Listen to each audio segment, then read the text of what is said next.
Hola, buenos días. Aquí estamos un día más desde Rompiendo Barreras con Amaya. 11 de la mañana, 12 en la península. Estoy con Alexei Gómez, venezolano, chico simpático, que nos va a hablar sobre el yoga y qué más. Y el masaje tailandés. Toma ya, masaje tailandés, ahí queda. Bueno, este hombre nos viene de Venezuela, lleva unos añitos viviendo en Tenerife, pero ha viajado por muchos países, desde México. ¿Qué sitios has visitado? Pues viví en India 5 años, 4 en México, 4 en Costa Rica, 1 en Colombia, 1 en Francia y ahora llevo 3 acá en Tenerife. Y otros por ahí que fueron tiempos cortos. Muy bien. Bueno, pues hoy, como les dije, vamos a hablar sobre el yoga y sobre el masaje tailandés. Bueno, mi pregunta siempre es la misma, la primera, entonces es, ¿quién es Alexei Gómez? Pues difícil de definir eso siempre. Pues nací en Venezuela, me fui de mi casa a los 15 años. Mi madre murió cuando tenía 1 año, digo esto porque nunca sé dónde empezar la historia, si cuando murió mi madre, si cuando me fui de casa. Y desde ahí me dediqué a viajar por el mundo tratando de encontrarle un sentido a lo que hacía y un poco de paz interior. Desde esas búsquedas viví en Venezuela en un centro de yoga, en un ashram de un maestro francés que se llamó, un sabio que se llamó Serge Raynaud de la Ferrière. Con ellos viví 3 años y de ahí me fui a la India, donde cuando yo llegué a la India yo no sabía si había llegado a otro planeta o qué, porque me fui a un festival muy importante que se llama Kumbh Mela, donde se reúnen cada 12 años todos los maestros de todas las tradiciones a ver quién se ha caído, quién está desviado. Es un encuentro muy bonito, pero pues era como haber llegado al circo. Yo decía, ¿qué es esto? Y eso pues me transformó la vida y me hizo entender que tenía que volver por mucho más tiempo, porque si no solo iba a juzgar lo que veía ahí con mi percepción y mis condicionamientos. ¿Sabes? Fueron solo 6 meses, me regresé, me fui a vivir a Costa Rica y estuve en otras organizaciones y después regresé a la India, donde me quedé a vivir 5 años en un centro de meditación budista con una técnica que justo hablaba con Amaya, lo maravilloso que es, que se llama Vipassana, y lo recomiendo a todo el mundo porque yo cuando conocí eso ya había estado en muchas organizaciones llamadas espirituales en India, en Costa Rica, en Venezuela, pero eso me hizo entender realmente las profundidades de mi ser, porque lo mínimo que se hace es un retiro de 10 días en silencio, observando tu mente. Ya está, no tienes que adorar a nadie, ni meterte un poco de filosofía en la cabeza, sino observar tu mente y aprender a dejar que lo que está ahí salga y se vaya. Entonces, Casi nada. Casi nada. A ver, más de uno se estará preguntando dónde nace el yoga, porque por un lado, ¿quién inició el yoga o dónde nació el yoga? Porque hay muchas clases de yoga y entonces yo me armo un cacao que me gustaría justamente que nos dijeras dónde nace el yoga y dónde se inició. Pues se inició en lo que llamamos hoy la India y Nepal, y en periodos que se llaman védicos, que es antes de que viniera el Buda y antes de que todo el hinduismo se estableciera como tal. Y eran prácticas que se fueron desarrollando para el hombre encontrarse consigo mismo y evolucionar. Un poco esa es la explicación más práctica del yoga. El yoga no son posturas, el yoga no es ponerse el pie en el cuello y hacer acrobacias. Hay prácticas físicas que se llaman asana, pero eso es un pedacito de lo que es el yoga. El yoga es un trabajo mental, es un entrenamiento de tu mente para aprender a vivir de la manera más armoniosa posible. Bien, ¿y dónde nació? Pues en la India, En la India, vale. en lo que hoy se llama India y ahora Nepal, en toda esa zona fue que se generaron las primeras prácticas, aunque han habido indicios de prácticas yógicas en la China, en Egipto, porque es un proceso natural. Muchas se hacen viendo posturas de animales o entendiendo dolencias que tienen y tratando de sanarlas, y descubres una postura en la cual, oye, masajeas el hígado, por ejemplo. Pero lo que llamamos hoy yoga es conocido que viene de la India. Y estuviste 5 años en un ashram de la India, ¿no?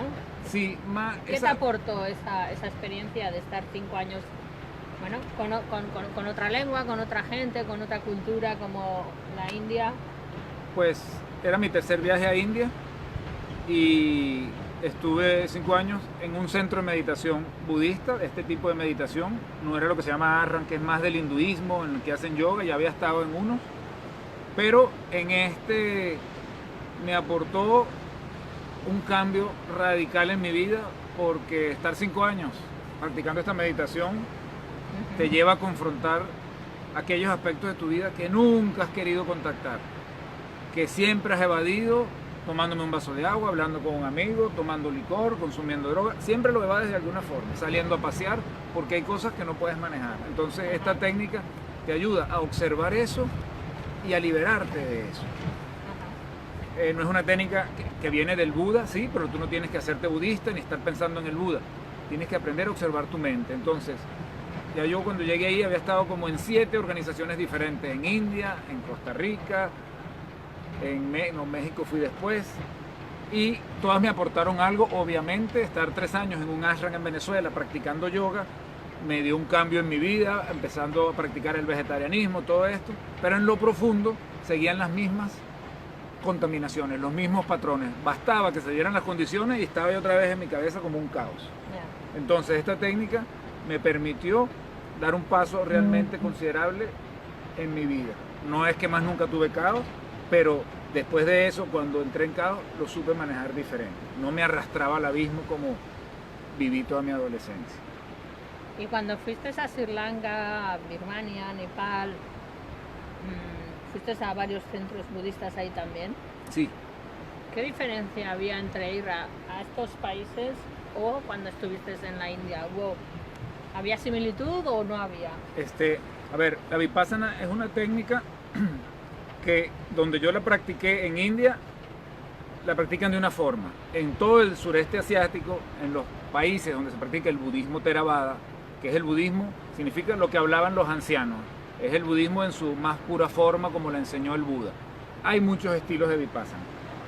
Tú ves una forma de aplicar la técnica que dice eso no tiene nada que ver, pero todas, su objetivo es que entendamos la impermanencia de todo, de nuestro cuerpo, de nuestra mente, que entendamos la realidad del sufrimiento. Al Buda a veces lo tildan de pesimista, porque siempre habla de sufrimiento.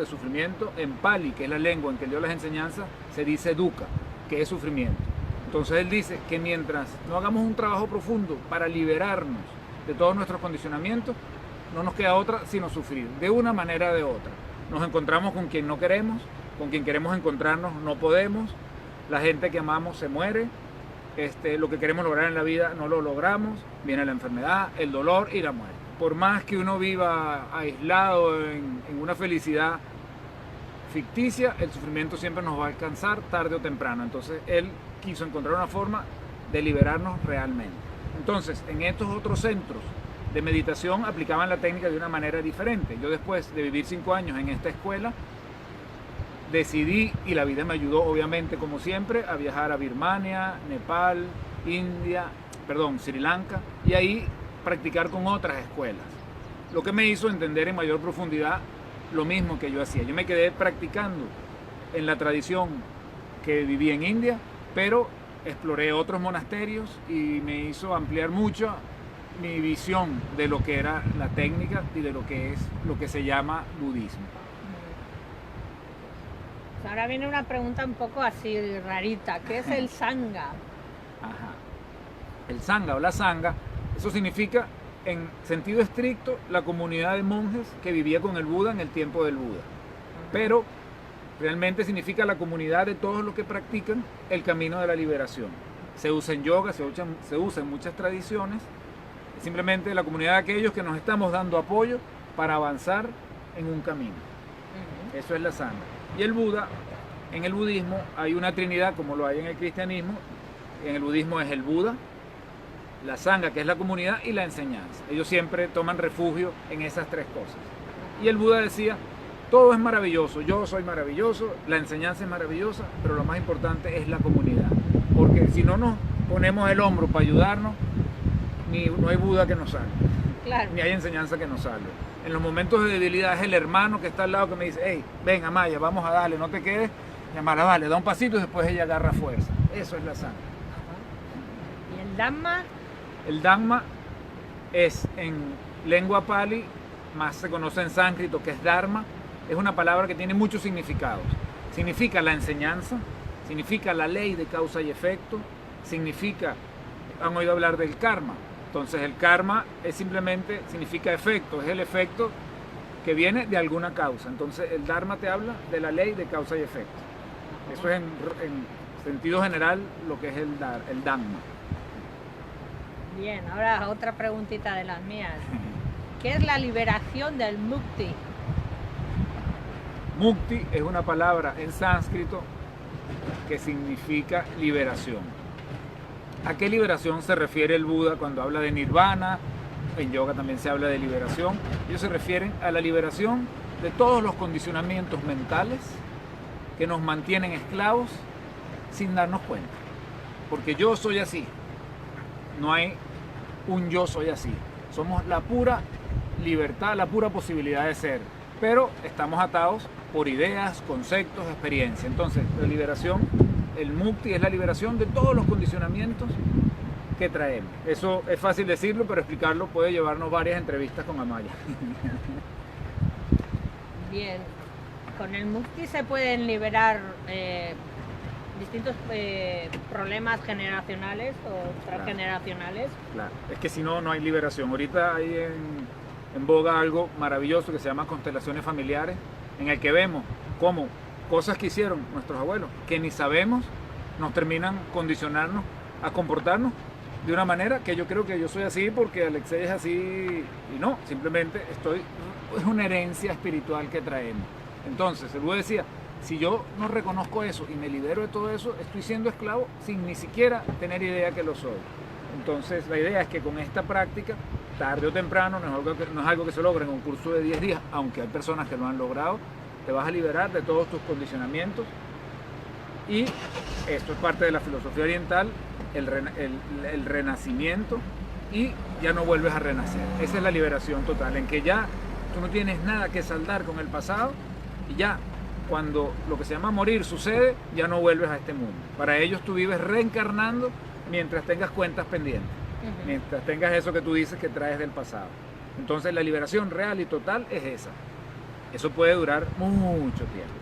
No se sabe cuánto y es diferente para cada persona. No quiere decir que hasta eso vamos a estar en un sufrimiento muy profundo, ¿no? Cada momentico es una liberación. Ese mukti es como el nirvana, es como la gran liberación. Pero hay pequeñitos nirvanas. Cada vez que tú comprendes algo en tu vida es una liberación. Cada vez que entiendes la causa que te está llevando a actuar de cierta manera es una liberación.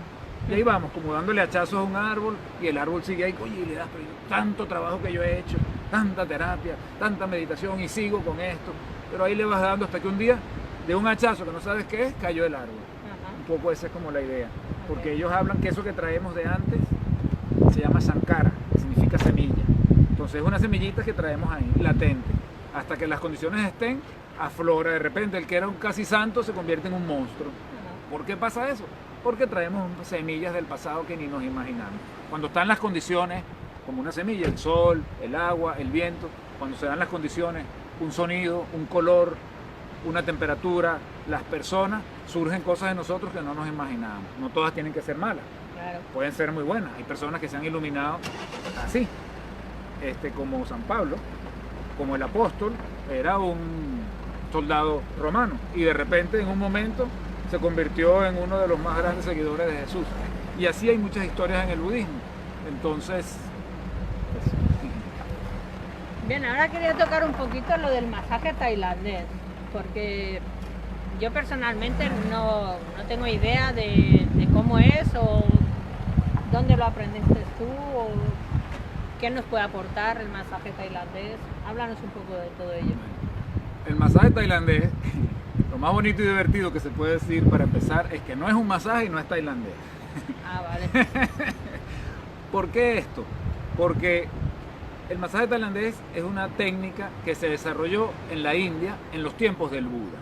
El médico de cabecera de la comunidad de monjes del Buda, que se llamaba Jivaka Kumar, fue el que desarrolló esta técnica de trabajo terapéutico. También se le dice terapia Thai Yoga, porque es como, si yo te hago un masaje tailandés, es como que yo te hago las posturas de yoga, los estiramientos, ¿verdad?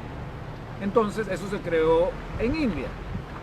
Y cuando el emperador Asoka envió los emisarios a llevar el budismo por toda Asia, dos de estos monjes llegaron a Tailandia y ahí se encontraron con una tribu que venía de China, que se llamaban los Thai.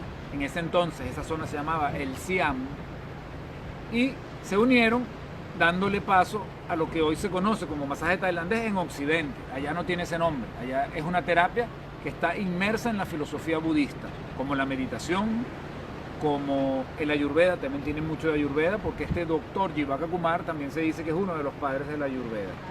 Entonces es parte de la medicina tradicional tailandesa.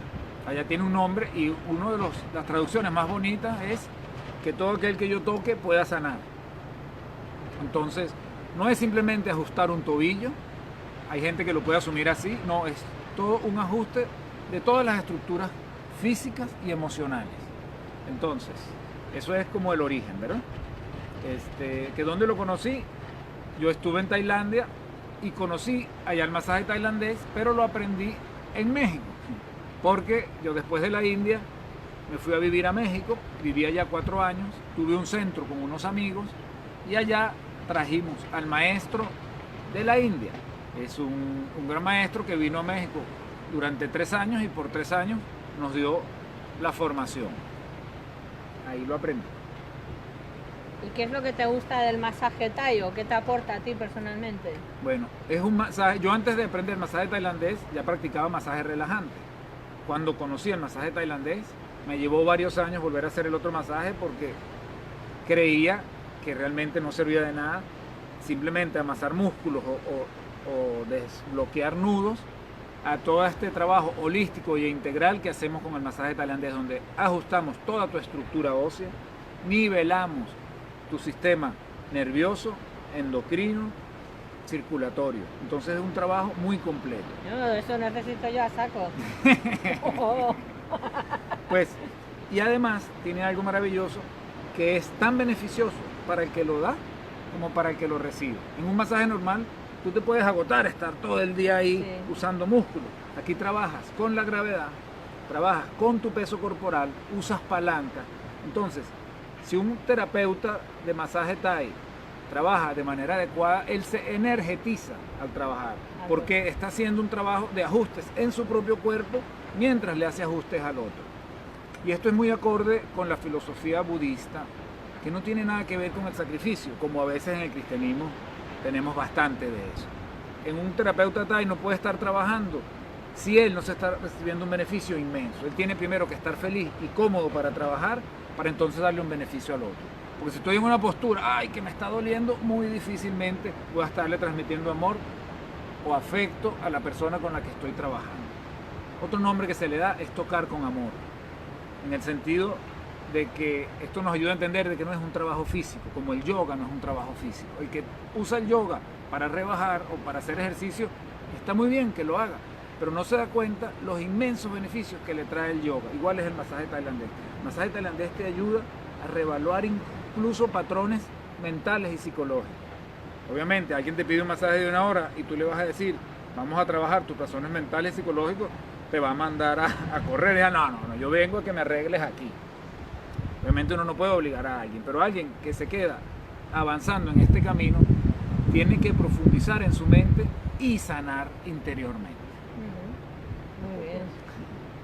Bueno, pues para ir terminando, en junio, Alexei y otras personas van a hacer como un festival, un retiro de masaje tailandés en la hacienda de Cristóforo, aquí en el sur de Tenerife, en Adeje. ¿Qué es lo que vais a dar o quiénes van a venir a impartir esas clases de masaje tailandés? ¿O para quién está dirigido? Gracias, Mario. Pues nosotros, yo y mi esposa, organizamos un festival, que este es el segundo que hacemos, el primero fue el año pasado. Se llama Inspirales Thai Yoga Festival. Inspirales es nuestra escuela, Inspirales Escuela de Desarrollo Humano es nuestra escuela de masaje tailandés, de yoga, de alimentación, y decidimos organizar un festival en el que vinieran diferentes maestros de estas tradiciones a compartir en un lugar maravilloso que se llama Hacienda Cristóforo en Playa Paraíso, en el que viene nuestro maestro de Tailandia, vienen 2 maestros de Madrid, viene una maestra de yoga de Valencia y nosotros también vamos a impartir clases. Entonces nos reunimos 3 días muy intensivamente, porque es desde las 7 de la mañana hasta las 8 de la noche, a recibir formación. Mucha gente nos dice que creen que es un festival, que es solo algo para divertirse. Nos divertimos mucho, pero es para formación para profesionales. Obviamente lo ideal es que tengas bases en masaje tailandés, porque vienen maestros, no te van a dar cursos básicos, pero van a tocar técnicas muy interesantes. Viene un maestro también que es italiano, que viene a darnos el masaje tailandés en camilla. El de Madrid viene a darnos el trabajo de masaje tailandés con los pies. Isaac Hellman, que es nuestro maestro de reconocimiento mundial, viene a darnos, él siempre trabaja en las bases. Él pertenece a una tradición que se llama la Sunshine School, que fue creada por un alemán en Tailandia y fue la primera escuela donde se tradujo un texto del tailandés a lenguas occidentales. Isaac Hellman fue el primer discípulo que él envió a Occidente a llevar la enseñanza. Y entonces ahí vamos a estar 3 días, 21, 22 y 23 de junio, reunidos, practicando, compartiendo y divirtiéndonos mientras aprendemos. Muy bien. Bueno, pues ya vamos a terminar con la pregunta que finalizo yo siempre con todos los invitados. ¿Cuál va a ser tu legado de vida? Pues ojalá lo logren, y es transmitir que podemos vivir de otra manera. Me refiero que podemos vivir sin tanto resentimiento, sin guerra, que podemos vivir en armonía con nuestros hermanos en este mundo, que podemos aprender a colaborar y no a competir. Cuando yo llamé a Pedro Liébana, el maestro de la RACSAEN de Madrid, y le planteé el proyecto, lo primero que él me dijo fue, bueno, no lo voy a decir en español porque me sale mal, lo primero que él me dijo, hostia tío, qué maravilloso, nosotros en este mundo nos la pasamos compitiendo entre nosotros y compitiendo por los estudiantes, y ese no es el espíritu del budismo y de nuestras enseñanzas. Entonces, estos son profesores que vienen sin que se les asegure un pago, porque todas las colaboraciones de los estudiantes es para poder llevar a cabo el festival, y ellos vienen con el amor de compartir la enseñanza. Entonces, un poco eso, menos competencia y más colaboración, y viviremos un mundo mejor. Claro que sí. Bueno, pues como suelo decir yo siempre, ¿no? Hay que aprender a dar, a servir, sin pedir nada a cambio, porque así nos vendrá multiplicado por mucho más. Es una de las enseñanzas que creo que tenemos que aprender todos, empezando por mí y el resto, ¿no? Quiero dar las gracias a Alexei por esta entrevista en este paisaje que veis. Estamos por la zona de Bajamar, en Tenerife, y bueno, hemos querido hacerlo aquí al aire libre porque ya que trata sobre el yoga, el masaje tailandés y demás, pues bueno, dijimos vamos a cambiar un poco el espacio, el sitio, el lugar. Y bueno, pues deciros que bueno, la entrevista esta en un par de días estará en YouTube, en Amaya Oregui, Amaya con I de Italia, Oregui con G de Gerona y de Italia. Quien quiera suscribirse también se puede suscribir en el canal. Y bueno, dejo este último minuto para Alexei para que se despida. Y como siempre digo yo, atrévanse a sonreír, que la vida hay que vivirla hoy, ahora, ¿vale? Para ti las últimas palabras, Alexei, ¿dónde te pueden localizar? Pues nosotros vivimos en Tejina, pueden encontrar en Facebook, en las redes sociales, en Alexei, que es mi página, e Inspirales Escuela de Desarrollo Humano es la página de la escuela. Y pues lo único es que centrémonos en nuestro corazón y tratemos de encontrar una forma de compartir sencillamente. Por eso vinimos aquí, porque es lo natural lo que nos puede guiar. No hay que buscar cosas tan enredadas y rebuscadas, simplemente tratar de ayudarnos y caminar juntos. Y ahí el mundo va a ser un poquito mejor. Gracias. Gracias a ti. Gracias a todos ustedes por estar ahí y bueno, En breve responderé a las preguntas o frases que hayan puesto las personas que han interactuado, porque como ven, la cámara está mirando hacia acá y no veo quiénes están o quiénes no están. O sea que, muaca, muaca, muaca, gracias, gracias, gracias por estar ahí, por este paisaje, por este mensaje que nos ha dado Alexei, por este aprendizaje. Yo doy gracias, Alexei, por todo. Y nos vemos en la siguiente entrevista. Muaca, muaca, muaca. Gracias.